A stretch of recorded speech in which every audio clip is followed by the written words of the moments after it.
지금까지 권영진 대구시장 브리핑 들어보셨고 중계차 연결해서 대구 경북 상황 좀 더 자세히 알아보겠습니다. 이재민 기자, 일단 확진자 현황부터 좀 정리해볼까요?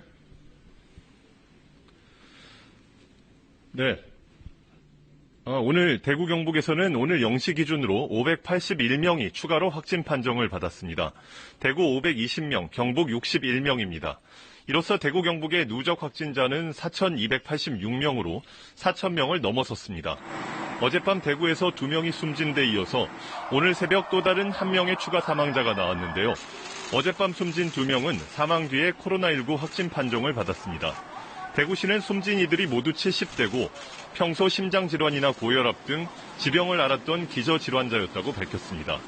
또 경북 경산시 서린 요양원에서도 6명이 추가로 확진 판정을 받았는데요. 이 요양원에서만 지금까지 13명이 확진 판정을 받는 등 집단생활시설에서의 감염이 계속되고 있습니다.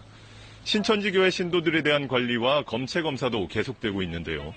검체 검사를 마친 대구 신천지 신도 3,300명 가운데 68%는 확진 판정을 받았습니다.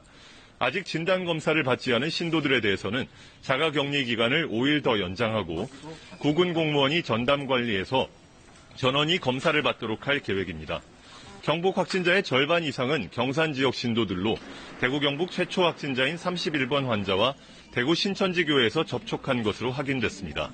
경상북도는 도내 신천지교회와 시설 70곳을 파악해 방역과 폐쇄 조치를 끝냈다고 밝혔습니다.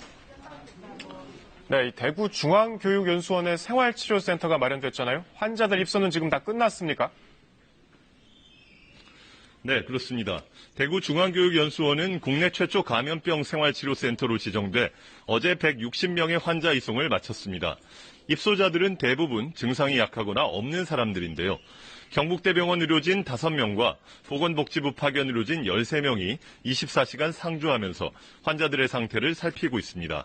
대구시 감염병관리단은 확진자들 전원에 대해 증상과 기저질환, 연령 등에 따라 4단계로 중증도를 나눠서 관리합니다.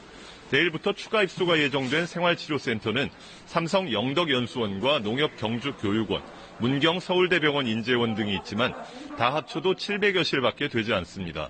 현재 자택에서 대기 중인 확진자가 2,000명을 넘기 때문에 턱없이 부족한 실정인데요.